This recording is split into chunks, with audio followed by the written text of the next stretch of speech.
사랑하는 성도님들, 그동안 이사야서 묵상을 은혜 가운데 잘 하셨죠? 오늘부터는 시편 묵상이 다시 시작되었습니다.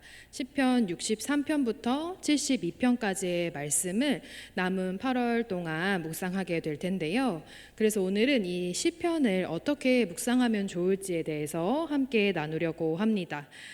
시작하기에 앞서서 좀 몸을 푸는 마음으로 제가 간단한 퀴즈를 준비했는데요. 그 퀴즈를 한번 맞춰 보시기 바랍니다. 자, 첫 번째 문제입니다. 첫 번째 문제는 아주 쉬운데요. 시편은 전체 총 몇 편으로 되어 있을까요? 네, 제가 지금 보이지 않으니까 다 대답하셨죠. 네, 이건 쉽죠. 150편으로 되어 있습니다. 시편은 150편의 시와 노래를 모아둔 고대의 찬양집 같은 것이죠. 그럼 두 번째 퀴즈입니다. 시편을 쓴 이 저자들 중에, 시인들 중에 가장 많은 시를 쓴 사람은 누구일까요? 네, 대답이 여기까지 들리는 것 같은데요. 네, 바로 다윗입니다. 다윗이 이 150편의 시편들 중에 73편을 기록했습니다. 자, 그러면 마지막 퀴즈입니다. 이 시편 150편은 어떤 순서와 상관없이 그냥 하나하나 다 다른 시들을 그냥 모아놓은 책일까요? 아니면 어떤 나름의 이유를 가지고 순서를 배열한 책일까요? 자, 1번은 그냥 하나하나 그냥 시들을 모아놓은 것이다. 2번은 나름의 이유를 가지고 순서를 그래도 나름 정해두었다. 자, 한번 이렇게 손을 들어볼까요? 제가 볼 수는 없지만 다 손 들어보셨죠? 1번 아니면 2번 손 들어보셨죠? 자, 정답은 2번입니다. 이 다양한 저자가 지은 이 150편의 작품으로 이루어진 시편이기 때문에 우리가 시편을 읽을 때 그 시편 하나하나가 서로 별로 관련이 없다고 느껴질 수 있겠습니다. 또 이 모세의 시부터 바벨론 포로 귀환 후의 시까지 엄청 긴 시간 동안을 다 모아둔 시편이기 때문에 어떤 연대나 주제를 가지고 딱딱딱 명확하게 분류가 되어 있지도 않습니다. 그러나 시편은 여러 가지 작은 이 모음집들을 모아서 나름의 기준과 이유를 가지고 편집을 한 하나의 책입니다. 그래서 1편부터 150편을 5권으로 분류해 두었고요.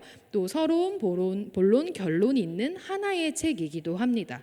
그래서 오늘은요, 이 시편 전체의 큰 그림을 그려보고 그 가운데 우리가 8월 동안 묵상하게 될 63편에서 72편이 이 시편의 어떤 흐름 안에 있는지를 함께 확인해 보려고 합니다.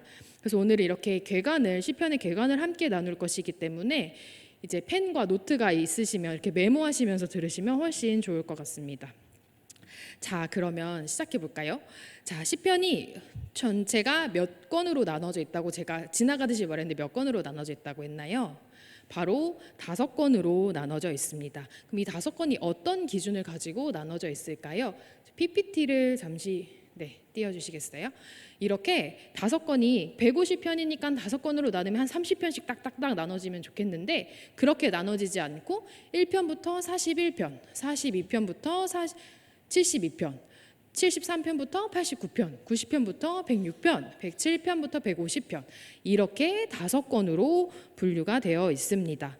자, 그럼 이렇게 진짜로 나눠졌는지 저희가 한번 확인해 볼까요? 또 이게 한번 확인을 해봐야 되잖아요. 저희가 시편 제일 처음 1편을 한번 펴볼까요? 시편 1편을 펴볼까요? 시편 1편을 피면 그 시편 1편 맨 위에 제1권 이렇게 글씨가 쓰여져 있죠. 한 번만 확인하면 이게 조금 미심쩍으니까 한 번 더 확인해 볼까요? 이번엔 시편 42편을 찾아보겠습니다. 시편 42편입니다. 네, 시편 42편을 보니까 그 위에 또 제2권 이렇게 쓰여져 있죠. 이렇게 총 5권으로 나눠져 있고 그 시작에는 제1권, 2권 이런 식으로 제 몇 권이라고 쓰여져 있습니다.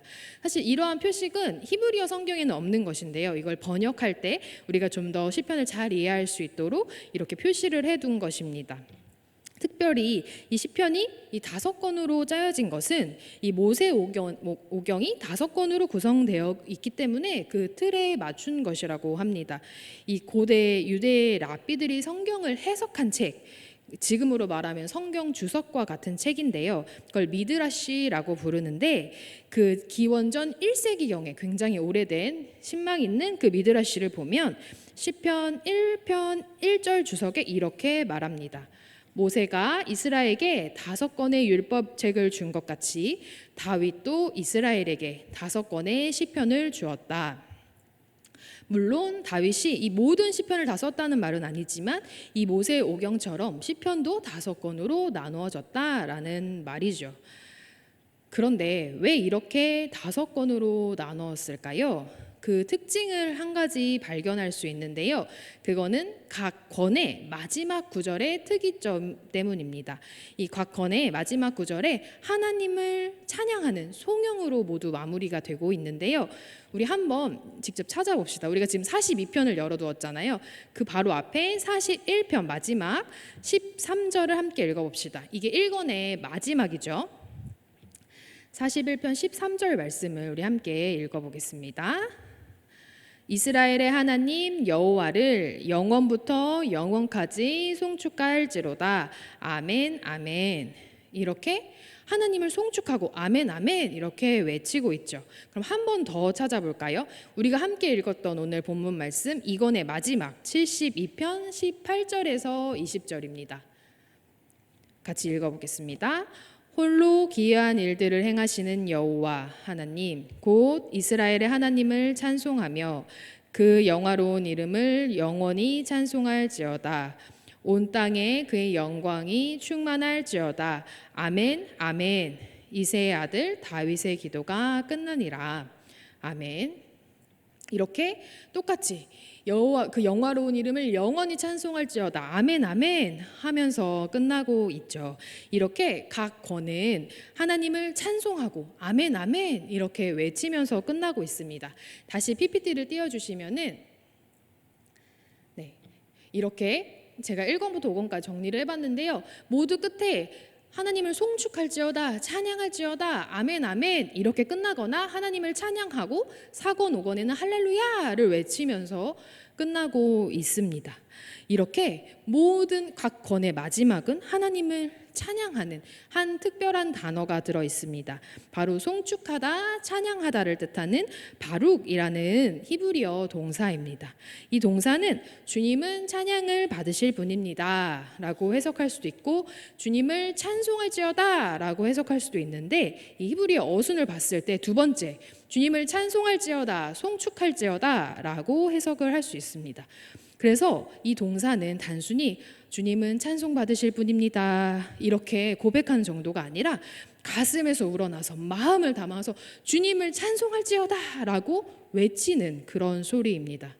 이 곽건의 마지막은 하나님께 이스라엘을 위하여 하신 일을 마음 다해서 찬양하고 듣는 사람도 우리 함께 주를 찬양합시다, 주를 함께 찬양합시다 라고 권면하고 있는 것입니다.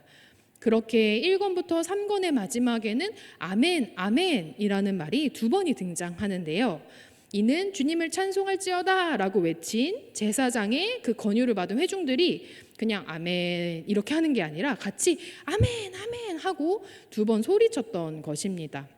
이렇게 하나님을 찬양하는 진정한 마음을 담아서 아멘 아멘 하고 함께 외쳤던 것이죠.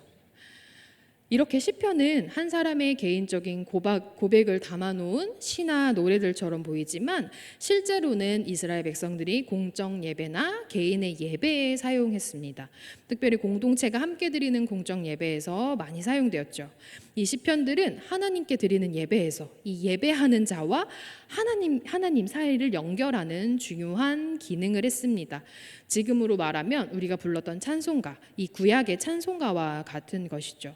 그래서 하나님이 행하신 큰 일을 찬양하고 그거에 대해서 응답하는 방식으로 주님을 찬송할지어다 라는 제사장의 외침과 아멘 아멘이라는 이 백성들의 화답의 형식을 통해서 이 시편의 편집자는 한 권을 매번 마무리하고 새로운 단락의 전환점을 만들어가고 있습니다.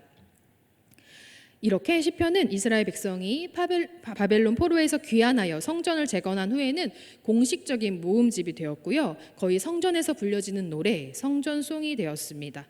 이 시편은 신약 시대에도 동일하게 중요하게 생각되었습니다. 그래서 예수님께서 십자가에서 숨을 거두실 때 말씀하셨던 성경도 시편 22편이기도 했고요. 신약 성경의 저자들이 구약 성경의 말씀을 인용할 때 가장 많이 인용한 말씀이 바로 이사야서나 신명기가 아니라 바로 이 시편 말씀입니다. 무려 69번이나 인용을 했다고 해요. 이렇게 초대교회 공동체가 시편을 얼마나 사랑하고 중요하게 생각했는지를 알 수 있습니다. 우리가 잘 아는 바울도 이 초대교회 그리스도인들에게 시와 찬송과 신령한 노래들로 서로 화답하라고 에베소서와 골로새서에서 권면하기도 합니다. 이렇게 시편은 이스라엘 백성에게 아주 중요하고 소중한 성경이었습니다. 이렇게 시편 전체가 하나님을 마음 다해 자발적으로 찬양하는 모습을 보여주면서 이 시편이 찬양의 책이다, 우리의 마음을 담아 하나님을 찬양하는 찬양의 책이다라는 것을 각 건에서 계속해서 말해주고 있습니다. 이렇게 시편을 읽는 우리도 하나님을 마음 다해 찬양하도록 그렇게 우리를 권면하고 이끌어 갑니다. 자, 이렇게 제일 처음 본 게 이 전체를 5권으로 나누면서 하나님을 마음 다해 찬양하는 책이라는 이야기를 나눴습니다. 자, 그러면 이번에 이 5권의 책으로 구분된 이 시편이 아까 서론, 본론, 결론을 가지고 있다고 했는데요. 우리가 보통 책을 읽을 때 중간부터 읽지 않고 항상 처음부터 어떤 내용으로 시작하지? 이 서론을 먼저 보잖아요. 그래서 우리도 이 시편의 서론과 결론을 먼저 알고 그 다음 내용을 보도록 하겠습니다. 이 시편의 서론은 시편의 1편, 2편을 가리키는데요. 우리 시편 1편은 우리가 다 너무 잘 알고 있다시피 다 암송하시는 것처럼 우리 복 있는 사람은 이렇게 다 암송하시잖아요. 우리 묵상운동의 이름도 들어있는 이 시냇가에 심은 나무, 이런 이야기도 들어있는 율법 묵상의 중요성을 나타내는 시편입니다. 이 시편 1편에서는 율법 묵상의 중요성을 나타내고요. 시편 2편은 하나님이 시온에 세운 왕이라는 왕이라는 주제를 가지고 있습니다. 이 시편 1편과 2편은 율법을 주야로 묵상하는 왕이라는 두 개의 주제가 합해진 하나의 주제로 이 주제를 가지고 시편 전체를 이끌어 갑니다. 그래서 이 주제를 가지고 다윗 왕조, 이 왕에 대한 이야기들이 쭉쭉쭉 연결되어서 지나갑니다. 그러면 시편의 결론은 무엇일까요? 결론은 제가 여기다가 써놨는데 우리 같이 한번 읽어볼까요? 시편 150편 6절 말씀입니다. 시작. 호흡이 있는 자마다 여호와를 찬양할지어다. 할렐루야. 이것이 시편의 결론입니다. 이렇게 시편 전체를 보면 앞에 1권부터 3권은 하나님께 탄원하고 탄식하는 시가 중심을 이루고 있는데 뒤에 가는 4, 5권은 하나님을 찬양하는 시가 중심을 이룹니다. 그래서 점차 슬픔이 기쁨으로 변화되고 이 찬양이 탄식을 압도하는 모습을 보게 됩니다. 그리고 그 마지막에 있는 시편, 마지막 7개의 시편은 모두 하나님을 찬양하는 시로서 온 세상이 하나님을 찬양하라고 말하고 있습니다. 이 수많은 눈물과 고통과 애통이 있는 우리의 삶이지만 매일매일 하나님께 눈물로 간구할 수밖에 없는 우리 인생인 것 같아도 결국은 우리의 진정한 왕 되신 하나님을 찬양할 수밖에 없다는 것을 이 시편이 우리의 인생을 그대로 보여주고 있죠. 이렇게 어쩌면 시편은 우리의 삶의 모습을 말하고 있습니다. 이 땅에서는 이 삶이 고통과 눈물이 가득하지만 그래서 하나님께 간구하고 눈물로 기도하는 것들이 더 많은지도 모르겠지만 또 그 안에서 우리는 하나님의 감사와 은혜를 누립니다. 우리를 만드신 아버지, 우리를 구원하신 하나님을 찬양하는 것이 또 우리를 이렇게 만드신 하나님의 목적이기도 합니다. 그래서 이사야서 43장 21절에 보면 이 백성은 내가 나를 위하여 지었나니 나를 찬송하게 하려 함이라 라고 말씀하기도 하시죠. 그런데요, 이 시편을 이렇게 보면 한편 한편 희노애락이 있는 우리의 삶의 이야기이지만 또 전체를 보면 이스라엘 전체 역사를 반영하기도 합니다. 그래서 아까 나눈 것처럼 제일 첫 번째 1권은 다윗 왕으로부터 시작해서 2권은 다윗 왕에서 솔로몬 왕으로 그 통치의 이야기가 이동을 합니다. 그리고 3권에서는 솔로몬 이후에 나라가 분열되었죠. 이 분열 왕국과 그 왕국이 점점 멸망해가는 시기를 말하고요. 사건은 이 이스라엘 백성들, 신앙 공동체가 자신의 정체성이 다시금 하나님의 백성임을 깨달아야 했던 바벨론 포로의 기간을 뜻합니다. 그래서 사건에서는 이 바벨론 포로에 있던 이스라엘 백성들이 자신의 정체성과 의미를 찾으려고 고군분투하는 내용들이 기록되어 있습니다. 그리고 마지막에는 이 신앙 공동체가 다시 포로에서 돌아와서 그들을 다스리는 하나님의 통치를 송축합니다. 물론 이 시편이 이 역사 흐름대로 명확하게 정밀하게 구분할 수는 없지만 이 전체의 흐름을 보면 이스라엘 공동체의 과거의 역사를 돌아보며 자신의 정체성을 형성했던 노래와 기도들이라고 볼 수 있습니다. 이런 역사적 흐름 가운데 이 1권, 2권이 다윗을 중심으로 이 개인적인 다윗의 그런 탄식과 감사와 여러 가지 상황들을 노래하고 있고요. 3권부터는 다윗의 목소리가 조금 더 공동체의 목소리로 변화하게 됩니다. 그리고 4권에서는 이 다윗 가문의 왕들이 아니라 진짜 왕이신 여호와가 왕으로 즉위하는, 왕으로 세워지시는, 그걸 축하하는 그런 즉위식이 시들이 주를 이루고요. 마지막 5권에서는 다시 다윗의 목소리가 돌아와서 이 통치자이신 하나님을 찬양하도록 이스라엘 백성들을 이끌어서 하나님을 찬양하는 것으로 마무리됩니다. 이렇게 처음의 시작은 다윗에서 점점점 신앙의 공동체로 이동하고 다윗 왕조의 왕들에서 여호와 하나님을 왕으로 변화하면서 이렇게 진정한 왕이신 하나님을 찬양하고 송축하는 것, 이것이 시편 전체의 흐름이자 결론입니다. 우리는 이런 구조 속에 있는 제2권에 속한 63편에서 72편의 말씀을 묵상하게 되는 것입니다. 여기까지 잘 따라오셨죠? 계속 설명만 드리다 보니까 저도 지금 어떠한지 잘 알 수가 없네요. 자, 그러면 이렇게 지금 전체 구조를 우리가 봤는데 이 전체 구조가 하나님을 찬양하는 책, 이스라엘 역사의 흐름 안에서 하나님을 찬양하도록 인도해 가는 그런 책이라고 했는데 우리가 이제 봐야 될 부분은 제2권입니다. 두 번째 제2권을 볼 텐데요. 우리 제2권의 구조를 먼저 살짝 보도록 하겠습니다. 이게 제2권의 구조입니다. 제2권은 42편부터 72편의 시인데 이건 저자를 중심으로 제가 나눠본 거예요. 42편에서 49편은 고라 자손이라는 이 사람들이 이 시를 썼는데 이 고라 자손은 다윗과 솔로몬의 통치 기간에 성전에서 노래를 하던 사람들이었습니다. 이들은 탄식하고 간구하는 노래를 부르면서 이 다윗의 언약과 시온이라는 곳에 집중을 합니다. 이 시온은 1차적으로는 예루살렘 성읍을 얘기하는 것이지만 넓은 의미에서는 하나님이 통치하는 하나님 나라를 뜻합니다. 이렇게 고라 자손은 이 노래를 통해서 하나님 나라를, 또 다윗의 언약을 기억하며 노래를 하고 있습니다. 그다음 50편의 아삽은요, 이 예루살렘에서 제정한 이 공예배의 수석 연주자입니다. 예를 생각하면 저희 찬양대의 지휘자 같은 것이죠. 그래서 여호와께 앞에서 섬기면서 이스라엘 하나님 여호와를 찬양하는 레위인들의 가장 우두머리였습니다. 그래서 이 아삽의 시는 하나님의 기뻐 받으시는 예배가 어떤 것인지 가르쳐주는 시입니다. 그리고 나서 보면 51편부터 쭉 나머지 시들은 다윗의 시가 나오죠. 이 부분이 우리가 이제 묵상하게 되는 시편이 들어있는 부분입니다. 그 중에 이 다윗의 시들 중에 14편이 다윗이 하나님께 간구하고 탄식했던 애가시이고요.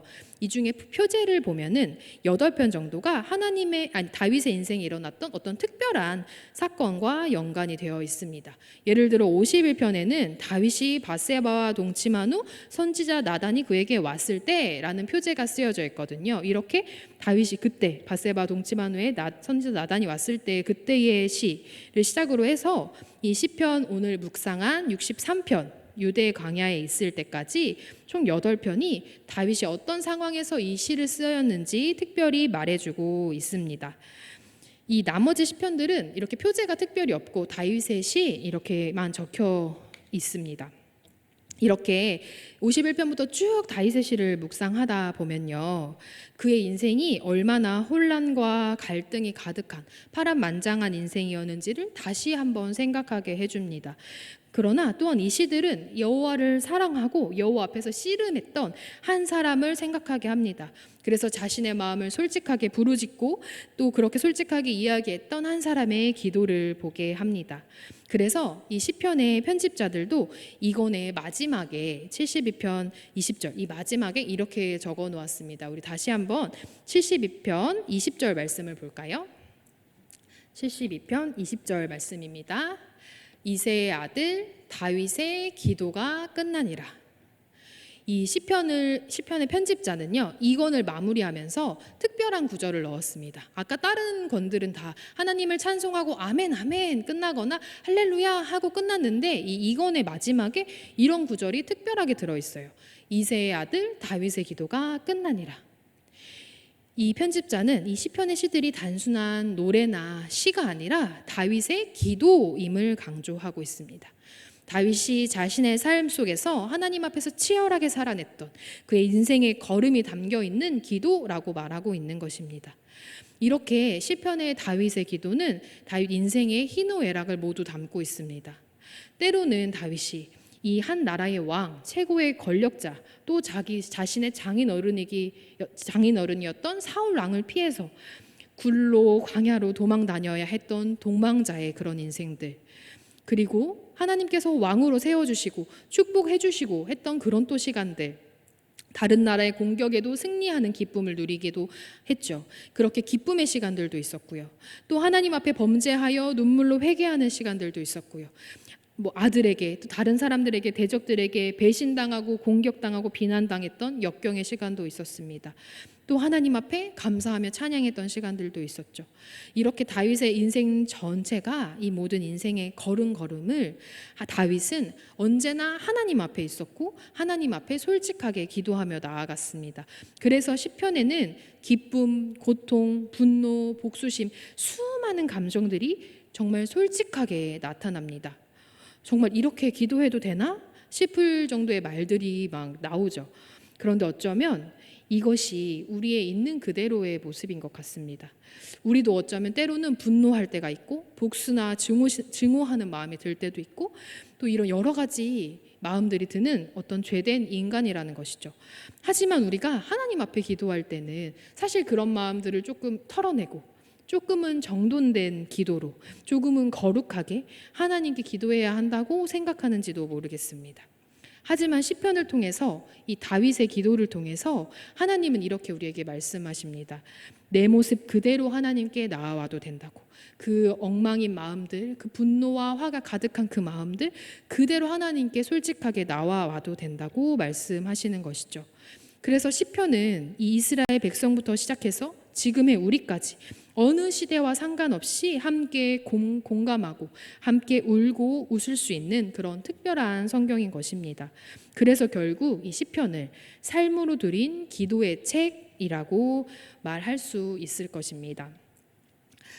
이렇게 지금까지 어디를 나눴냐면요, 전체 시편의 이야기를 나누고 그 중에 2권의 이야기를 나눴습니다. 한번 살짝 정리를 해보면요, 이 시편 전체는 5권으로 나눠져 있는데 마지막은 하나님을 찬양할지어다 라고 외치며 함께 하나님을 찬양하는 찬양의 책이라고 했습니다. 그리고 두 번째는 이 다윗 왕조를 중심으로 이스라엘 역사 흐름 속에서 이 시편이 진행되면서 자신들의 이스라엘 백성들의 정체성을 형성하던 책이라고 했습니다. 그리고 세 번째는 다윗에서 신앙의 공동체로 다윗 왕조의 왕에서 여호와 하나님을 왕으로 모시는 것으로 변화되면서 이 탄식과 애통과 슬픔의 기도가 진정한 하나님을 찬양하는 것으로 기쁨으로 변화되어 가는 모습이라고 했습니다.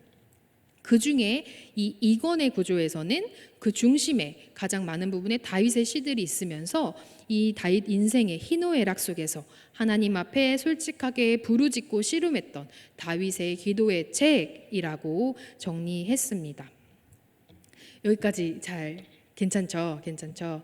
그러면 이제 마지막으로 살펴볼 건데, 마지막으로는 이제 우리가 전체 시편의 큰 숲을 살펴봤다면 이제 나무를 조금 살펴보려고 합니다. 우리가 지금 오늘부터 묵상하는 63편부터 72편까지 이 10편의 시편을 간략하게 어떤 흐름으로 나아가고 있는지 그 흐름이나 또 어려운 단어나 포인트들을 같이 좀 보면서 조금 더 깊이 묵상하실 수 있도록 돕는 시간을 갖고자 합니다.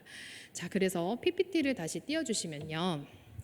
이 63편부터 72편을 제가 세 부분으로 나눠봤거든요. 첫 번째는 63편, 64편을 하나로 묶었습니다. 어떤 주제로 묶었냐면 하나님만 의지하는 그런 시편이라는 주제로 묶었습니다. 엄청난 큰 위험 앞에서 하나님만을 의지한다는 그 주제를 가지고 63편과 63편이 이어져 가기 때문입니다. 먼저 63편은 하나님을 향한 갈망에서 시작해서 하나님을 향한 기쁨과 즐거움으로 마무리되는데요. 이 시는 우리가 광야에 있을 때, 표제가 유대 광야에 있을 때라는 표제이거든요. 이 시를 통해서 우리가 광야 같은 그런 슬픔과 혼란과 외로움과 무기력함들이 있는 그런 황폐하고 황량한 시기를 보내고 있을 때 그 답을 찾도록 안내하는 그런 시입니다. 그래서 우리의 삶이 광야 같고 황폐한 그런 시기를 보내고 있지만 이 63편의 시인 다윗은 하나님을 뜨겁게 갈망하고 있습니다. 왜냐하면 이런 광야 같은 시기를 이겨낼 수 있는 유일한 방법이 하나님의 임재, 하나님과의 친밀한 만남임을 알고 있기 때문입니다.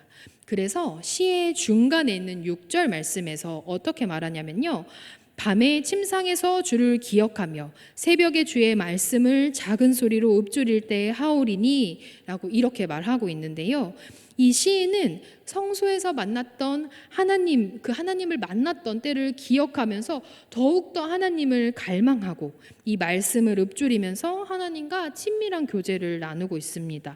그래서 하나님의 임재를 체험했던 성소와 멀리 떨어져 있는 이 시간임에도 주를 가까이 따를 수 있게 되었다고 고백합니다.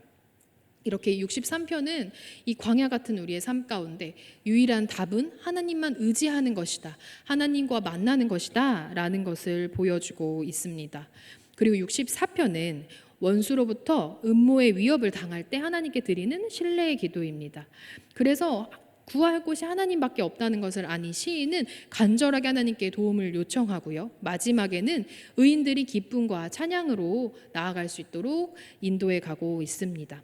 이렇게 63편과 64편은 우리의 삶의 고난과 어려움 속에서 광야 같은 그런 시간들 속에서 하나님만을 신뢰하는 것이 유일한 답이다 라는 것을 알려주고 있습니다.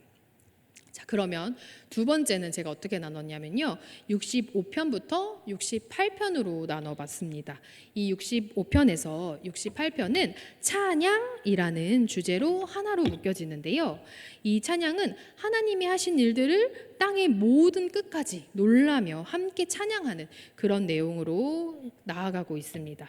자, 여기서는 두 개를 좀 나눠볼 수 있는데 지금 65, 66, 67, 68 네 개의 시편인데 두 개의 시편에서 이 찬양하는 첫 번째 이유를 말하고 있고요. 또 두 개의 시편에서 찬양하는 두 번째 이유를 말하고 있습니다. 그 첫 번째 이유는요. 먼저 65편과 67편에서 말하고 있습니다.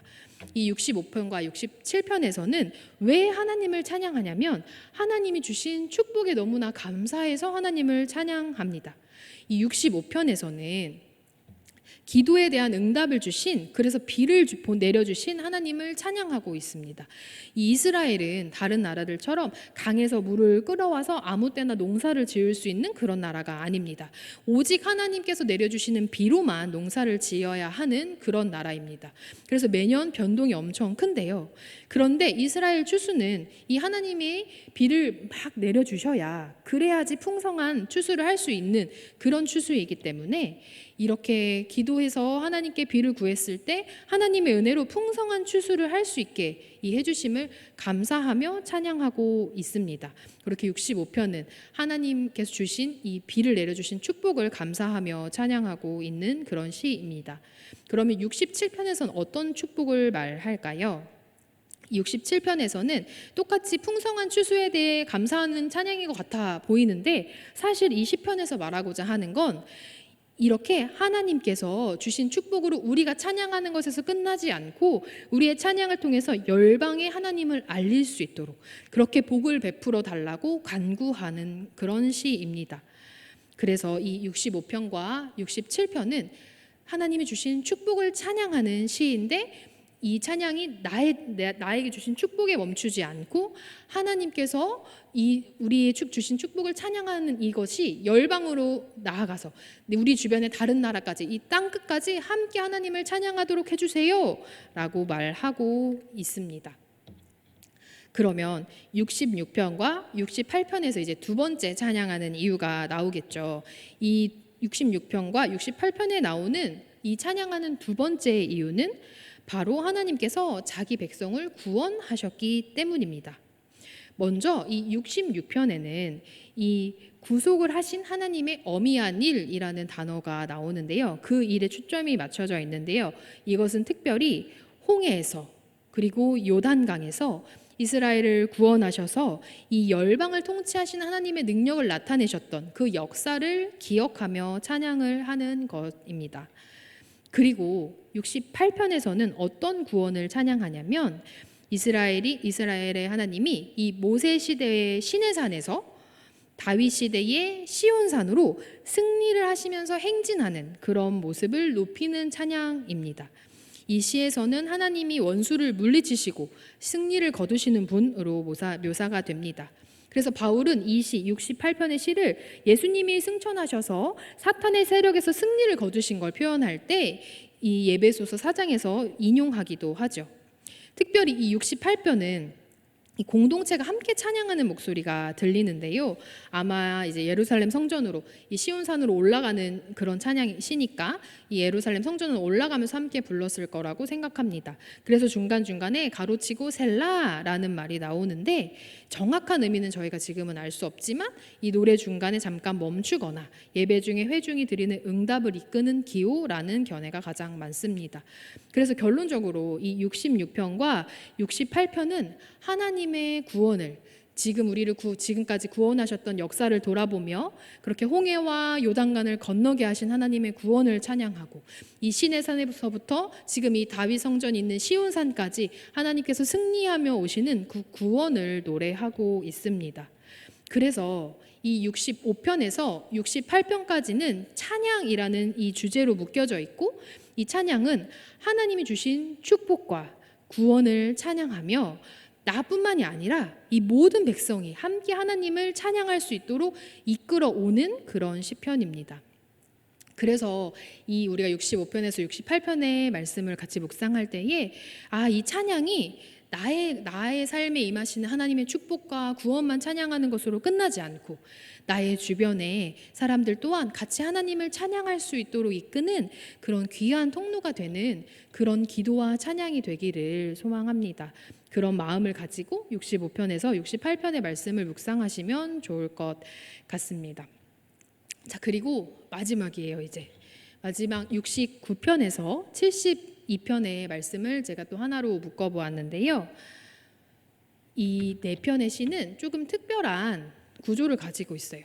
바로 세 편의 간구하는 기도 다음에 왕에 대한 시를 쓴 제왕시, 이렇게 네 개의 시가 묶여져 있습니다. 이게 왜 특별하냐면요, 시편 2권에 제일 처음도 이렇게 세 편의 기도 그리고 한 편의 제왕시의 묶음으로 시작하기 때문입니다. 이 시편 2권을 시작할 때도 세 편의 간구하는 기도 다음에 제왕시를 넣고 또 이 마지막 끝에도 세 편의 간구하는 기도 다음에 제왕시를 넣으면서 완벽한 대칭을 이루고 있습니다. 이렇게 대칭을 이루게 이 시를 배열한 이유는요, 이 세 번의 기도에서 이 원수의 압제와 억압에서 구원해 주시기를 간구하고 부르짖는 그런 기도의 세 편의 내용이고, 그 다음에 나오는 것이 왕으로서 하나님의 기름 부음 받은 자를 떠올리게 하는 왕, 메시아를 나타내는 그런 시로 마무리하는 것입니다. 이렇게 이 제왕시라는 것은 단순히 다윗 왕조에 있는 어떤 인관왕에서 멈추지 않고 기름을 부은 자 메시아에 대한 희망으로 이어지는 그런 내용입니다. 이렇게 시편 1권 처음에도 또 끝에도 3번의 간구하는 기도 다음에 이 재앙시를 배치함으로써 결국은 우리의 삶이 간구와 눈물이 있지만 그럼에도 메시아를 생각하는, 메시아를 향한 희망을 가지고 나아가는 그런 방향으로 이끌어가고 있는 것입니다. 이런 흐름 가운데 69편, 70편, 71편의 시가 이어지는 것입니다. 그래서 먼저 69편은 오랫동안 고통 가운데 있었지만 하나님께서 구원해 주실 것을 여전히 믿고 있는 한 영혼의 부르짖음입니다. 이 시편은 하나님의 의로운 종이신 예수님의 고통을 표현하기 위해서 신약 성경에서 인용된 시편으로도 아주 유명한데요. 어떤 말씀이냐면 21절 말씀인데 제가 읽어드리겠습니다. 그들이 쓸개로 나의 음식물을 주며 목마를 때 초를 마시게 하였사오니, 이 구절입니다. 이 구절은 어떤 때 우리가 사용됐나요? 예수님께서 우리의 죄를 지고 십자가를 지실 때 쓸개탄 포도주를 주어서 마시게 한 그때에 그 예수님의 고난을 말할 때 인용되었습니다. 이렇게 이 69편의 시는 이렇게 한 의로운 종이 하나님의 구원을 여전히 믿으면서 그 부르짖는 그런 시를 말하는데 그 표제에 소사님에 맞춘 노래라고 쓰여져 있습니다. 이 소사님은 백합화를 뜻하는 건데요. 어떤 이 백합화와 같은 어떤 곡조를 뜻하는 것으로 추정이 됩니다. 이렇게 69편에서는 한 영혼의 부르짖음에 대해서, 그 고통 가운데 있는 영혼의 부르짖음에 대해서 그 시에서 이야기하고 있고요. 그리고 70편은 기념식에서 인도자를 따라 부르는 노래라고 쓰여지면서 시작합니다. 이 기념식이라는 것은 히브리어 문자적으로 보면 기억하기 위해라는 뜻입니다. 무엇을 알리고 공표하고 찬양하기 위해서 쓴 시라는 거죠. 근데 이 70편의 시는 시편 40편의 13절과 17절과 거의 똑같습니다. 이렇게 거의 똑같은 단어를 다시 한번 사용하면서 이 시를 진행을 하고요. 또 이 언어들이 71편과 비슷한 것들이 되게 많아요. 그래서 71편과 하나의 시로 보기도 합니다. 어쨌든 이 70편의 시는 하나님께서 우리를 속히 구원해 주시기를 원하는 간구하는 이 처음과 마지막으로 이루어져 있고, 그 중간에 내 영혼을 여호와를 찾는 자들은 어떠한지 그 이야기가 나옵니다. 이렇게 70편은 하나님께서 구원해 주시기를, 지금 69편과 비슷하죠. 하나님께 구원해 주시기를 간구하는 그런 시입니다. 그리고 71편은 이 제2권 중에서 표제가 없는 유일한 시편인데요. 이 시는 한 나이가 든 사람이 하나님께 자신을 잊지 말아달라고, 버리지 말아달라고 애원하는 그런 시입니다. 이 시의 표제가 없어서 누가 쓴지 잘 알 수는 없지만 이 2권 안에서의 위치나 여러 가지 것들을 봤을 때 노년의 다윗이 그 통치 말년에 쓴 시로 많이들 읽게 됩니다. 이 시의 주제는 그럼에도 불구하고 희망인데요. 이 희망이 주제인 이유는 바로 중간에 있는 14절 말씀을 통해서 알 수 있습니다. 이 1절부터 13절, 15절부터 24절이 완전히 똑같은 행을 이루면서 대칭을 이루고 가운데 14절이 있는데요. 그 14절을 제가 읽어드리겠습니다. 나는 항상 소망을 품고 주를 더욱더욱 찬양하리이다. 이렇게 희망에 대한 확고한 고백이 이 시의 중간에 있으면서 이 노년의 다윗은 항상 소망을 품고 더욱 하나님을 찬송하겠다는 고백으로 이 시를 마치고 있습니다. 이렇게 세 편의 시는 69편에서 71편의 세 편의 시는 하나님께 간구하고 구하는 그런 세 편의 시가 있습니다. 그리고 마지막에 아까 말씀드린 것처럼 제왕시로 마무리를 짓는데 그게 바로 72편 솔로몬의 시입니다. 이 다윗의 시는 점차 그 다윗의 후손인 솔로몬으로 관심이 옮겨가는데요. 이곳에서 이 솔로몬이 왕으로 세워지는 그런 제왕시가 되는 것이죠. 이 72편은 왕권을 주제로 한 시인데 이 솔로몬이 하나님께서 주신 임무, 즉 하나님의 백성을 잘 다스리는 것, 가난한 자와 궁핍한 자를 보호하는 것, 땅의 모든 민족을 복으로 이끌어내는 것을 성공적으로 수행할 수 있도록 기도하는 그런 시입니다. 근데 아까 말씀드렸던 것처럼 이 시는 이 솔로몬의 왕에게 멈추는 것이 아니라 메시아가 이루실 그 통치를 고대하면서 나아갑니다. 이 모든 백성들이 이 다윗의 자손 예수 그리스도께 복종하고 그 통치로 복을 받을 것을 내다보면서 이 시를 쓰고 있는 것입니다. 그래서 우리가 시편 72편을 묵상하실 때에는 이 솔로몬 왕에서 멈추지 않고 진정한 왕이신 예수 그리스도를 바라보시면서 하나님께서 얼마나 신실하게 하나님의 약속을 이뤄가시는지를 묵상하시면서 읽으시면 좋을 것 같습니다. 이렇게 69편에서 72편은 세 편의 기도를 통해 탄식과 간구를 하나님께 탄식과 간구를 하는 세 편의 시가 나오고요. 여기서 멈추지 않고 마지막인 72편 예수 그리스도를 바라보는 제왕시로 가면서 이 진정한 하나님 나라의 다스림, 진정한 메시아 예수 그리스도를 바라볼 수 있게 또 예수님이 다스리시는 그 나라를 소망할 수 있도록 인도해 주는 그런 흐름을 가지고 있습니다. 자, 여기까지가 시편 우리가 읽게 된 10편의 개관인데요. 아주 힘드셨죠? 저도 준비하면서 이걸 어떻게 이 시편 개관을 어떻게 나눠야 할까? 시편은 너무 방대하고 그중에 우리의 10편의 이야기를 어떻게 개관으로 나눌 수 있을까? 사실 고민도 굉장히 많았고 또 어떻게 가장 잘 표현할 수 있을지 굉장히 기도하면서 준비를 했는데요. 그럼에도 아마 어렵고 그냥 이렇게 쑥쑥 흘러가는 것 같고 또 복잡하기도 하고 여러 가지 마음이 드셨을 것 같아요. 그런데 지금까지 제가 얘기한 거 다 까먹으셔도 되거든요. 상관없거든요. 근데 한 가지만 딱 기억했으면 좋겠어요. 이 뭐냐면 시편이 바로 우리의 삶으로 묵상하는 책이라는 그 한 가지만 기억하셨으면 좋겠어요. 저는 이제 개관을 준비하니까 구조가 이렇고 여기서는 이런 걸 말하고 이게 중심 구절이고 막 이런 걸 얘기했지만 다 까먹으셔도 시편은 우리의 삶으로 묵상하는 책이구나, 이걸 기억하셨으면 좋겠어요. 그래서 하나님에 대해서 이 구약 성경이 하나님에 대해서 말씀하시거나 하나님의 말씀이 들려지는 그런 다른 성경과 다르게 이 시편은 우리가 하나님께 말씀드리는 우리의 반응을 나타내는 책이거든요.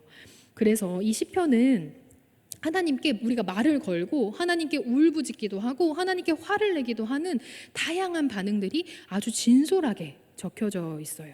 이처럼 하나님께서 우리에게 시편을 주신 이유는 이 시편을 통해서 하나님께 우리가 어떻게 반응해야 하는지 구체적으로 알려주신 것입니다. 우리 시편을 묵상하는 우리가 이 시편을 함께 읽으면서 함께 울고 함께 웃고 함께 화내기도 하고 함께 찬양하기도 하면서 그렇게 질문하고 탄식하고 감사하고 찬양하면서 하나님 앞에 나아오기를 바라시는 것입니다. 그렇게 하나님은 우리를 하나님의 형상으로 만드셨고 우리와 깊이 친밀한 관계를 이루시길 원하십니다. 그래서 단순히 하나님께서 말씀하셔서 이걸 지켜라 이렇게 명령하는 방식이 아니라 그렇게 막 수동적으로 우리가 듣고 막 따르기만 하는 방식이 아니라 하나님 앞에 능동적으로 자발적으로 이야기하면서 행동하는 이 친밀한 관계를 원하신다는 것입니다. 그래서 우리가 이 10일 동안 10일 넘게 이 8월 남은 기간 동안 시편을 묵상하실 때에는 그저 내 삶의 자리에서 그 있는 모습 그대로 솔직하게 나아가는 시간이 되었으면 좋겠습니다.